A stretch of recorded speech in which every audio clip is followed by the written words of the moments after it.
வணக்கம். நம்ம just cook சேனலில் தண்டு கீரை கடையல் எப்படி பண்ணுறதுன்னு பார்க்க போகிறோம். நம்ம சாம்பார் வைக்கிறத விட இந்த மாதிரி கீரையை கடையும் போது அதோடைய சத்துக்கள் முழுமையாக நமக்கு கிடைக்கும்.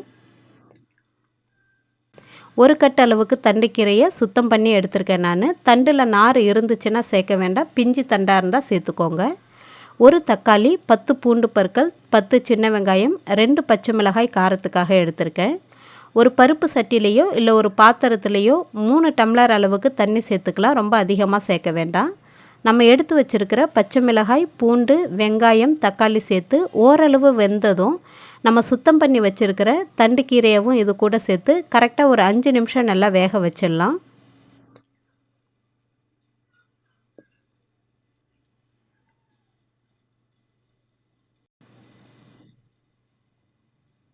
இப்போது 5 நிமிஷம் பொறுத்து அந்த தண்டோ இல்லை கீரையோ நம்ம மசிக்கும் போது நல்லா இந்த மாதிரி மசிஞ்சுது அப்படின்னா அடுப்பை ஆஃப் பண்ணிவிட்டு தண்ணியை மட்டும் தனியாக வடித்து ஒரு பாத்திரத்துக்கு மாற்றிடலாம்.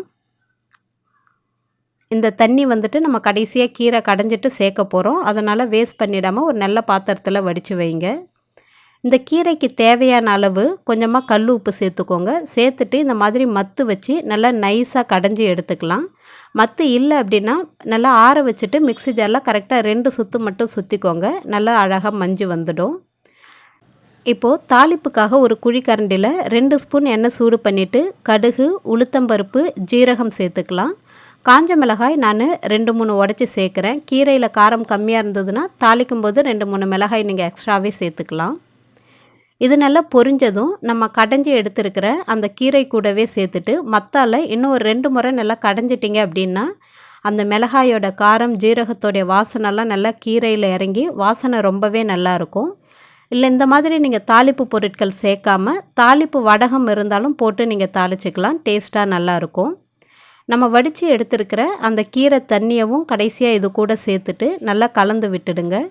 இந்த கீரை மசியலை நம்ம சாதத்தோடு வச்சு சாப்பிடும்போது ரொம்பவே ஆரோக்கியமாகவும் டேஸ்ட்டாகவும் இருக்கும். இந்த கீரை கூட நீங்கள் உருளைக்கிழங்கு, வாழைக்காய், கருணைக்கிழங்குலாம் வச்சு சாப்பிடும்போது ரொம்பவே டேஸ்டியாக நல்லாயிருக்கும். நீங்களும் ட்ரை பண்ணி பார்த்துட்டு எப்படி இருந்துச்சுன்னு சொல்லுங்கள். நன்றி, வணக்கம்.